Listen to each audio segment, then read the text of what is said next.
नमस्कार दोस्तों, आप सबको विजयदशमी की हार्दिक शुभकामनाएं। अश्विन मास के शुक्ल पक्ष की दशमी तिथि के दिन विजयदशमी का पर्व मनाया जाता है।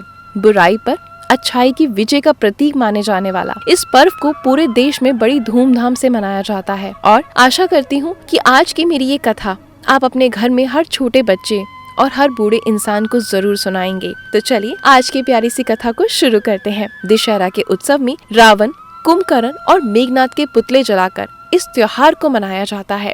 इस वर्ष दशहरे का पर्व 5 अक्टूबर 2022 यानी बुधवार के दिन मनाया जाएगा। दशहरे के दिन विभिन्न प्रकार की पूजा की जाती है, जिसमें शस्त्र पूजन, बई खाता पूजन, अपराजिता पूजन, श्री रामचंद्र जी और रामायण की पूजन करने की परंपरा है। जल के छींटे लगाकर रोली चावल से पूजा करके ज्वारे घट स्थापना करके 9 दिनों तक ज्वारे सींचे जाते हैं और उन्हें रखकर ब्राह्मण कलम पुस्तक पर, क्षत्रिय शस्त्र पर और व्यापारी बई खाते पर स्वास्तिक बनाकर पूजा करते हैं और भोग लगाते हैं। दशहरे के दिन सुबह जल्दी उठकर स्नान आदि कर स्वच्छ वस्त्र पहन लेने चाहिए। घर के पूर्वात्तर भाग में या फिर घर के पूजा स्थान को स्वच्छ करके चंदन से लीप कर पूजा के लिए तैयार कर लेना चाहिए। चंदन से लीप कर तैयार किए गए स्थान पर कमल के फूल की 8 पंखुड़ियां बनाएं। फिर हाथ से जल देकर देवी अपराजिता की पूजा का संकल्प करें और माँ से अपने और अपने परिवार की कुशलता के लिए प्रार्थना करें। तत्पश्चात अष्टदल चक्र के बीच में ओम अपराजिताय नमः मंत्र का उच्चारण करते हुए देवी अपराजिता का आह्वान करें। उसके बाद ओम क्रिया शक्तेः नमः मंत्र का उच्चारण करके देवी जया का दाहिनी तरफ आह्वान करें।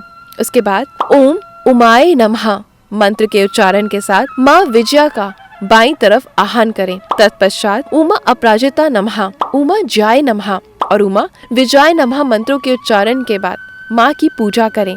उसके बाद अपराजिता स्तोत्र का पाठ करें। माता से अपनी गलतियों के लिए क्षमा मांगे। अब हम जानेंगे दशहरे की कथा। भगवान शिव से माता पार्वती ने दशहरे के त्योहार का फल जानने की इच्छा व्यक्त की। तब भगवान शिव जी ने कहा, अश्विन मास की शुक्ल पक्ष की दशमी तिथि बहुत ही शुभ है। इस दिन सायंकाल के समय जब तारा उदय होता है, उस समय को विजय काल कहा जाता है। ये बहुत ही शुभ समय होता है। ये समय सभी मनोरथों को सिद्ध करने वाला होता है और यदि साथ में श्रवण नक्षत्र का योग भी हो तो इसे और ज्यादा शुभ माना जाता है। यदि किसी को अपने शत्रु पर विजय प्राप्त करनी हो तो उसे इस समय में युद्ध के लिए प्रस्थान करना चाहिए। इसी काल में मर्यादा पुरुषोत्तम भगवान श्री राम ने रावण पर विजय प्राप्ति के लिए युद्ध किया था। दशहरे का त्योहार क्षत्रियों के लिए बहुत विशेष है। ऐसी मान्यता है कि यदि शत्रु से युद्ध ना भी हो तो इस दिन अपनी सीमा अवश्य लांघनी चाहिए, अपने शस्त्रों का पूजन करना चाहिए और पूर्ण रूप से सुसज्जित होकर आपकी सीमा के पूर्व दिशा में स्थित शमी के वृक्ष की पूजा जरूर करनी चाहिए। शमी वृक्ष की पूजा करने वाला शमी के वृक्ष के सामने हाथ जोड़कर ध्यान करे।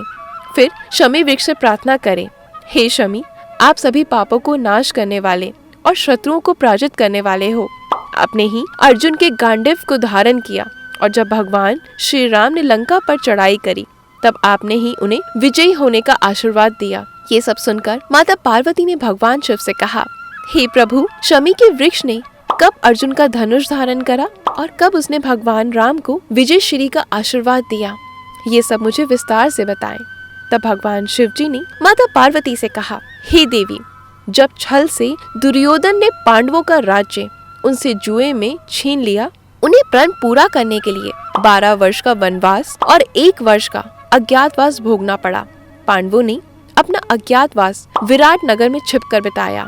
उस अज्ञातवास में अर्जुन को बृहनला वन रहना पड़ता था। अज्ञातवास में जाते समय पांडवों ने अपने अस्त्र और शस्त्रों को एक शमशान स्थित शमी के वृक्ष पर छुपा दिया था। जब दुर्योधन ने विराट नगर पर आक्रमण करके उनके गोधन को चुरा लिया, विराट नगर के राजकुमार उत्तर कुमार के साथ कौरवों से युद्ध के लिए अर्जुन उसके साथ गया। तब उसकी सहायता करने के लिए अर्जुन ने उसके स्थान पर कौरवों से युद्ध किया था। उस युद्ध के लिए उसने अपने अस्त्र और शस्त्र उस शमी के वृक्ष से लिए थे और कौरवों को युद्ध में पराजित करके विराट राज्य की रक्षा की थी। पांडवों के अज्ञातवास के समय उस शमी के वृक्ष ने ही उनके अस्त्र शस्त्र धारण किए थे। जब भगवान श्री राम रावण से युद्ध के लिए जा रहे थे तब शमी के वृक्ष ने उनसे कहा था कि विजय आपकी ही होगी। इसलिए दशहरे पर विजय काल में शमी के वृक्ष की पूजा की जाती है। तो आशा करती हूँ दोस्तों आज की मेरी कथा आपको बहुत ज्यादा अच्छी लगी होगी। तो वीडियो को प्लीज लाइक और शेयर करें और नोटिफिकेशन बेल को प्रेस करते टाइम ऑल पे क्लिक करें। धन्यवाद।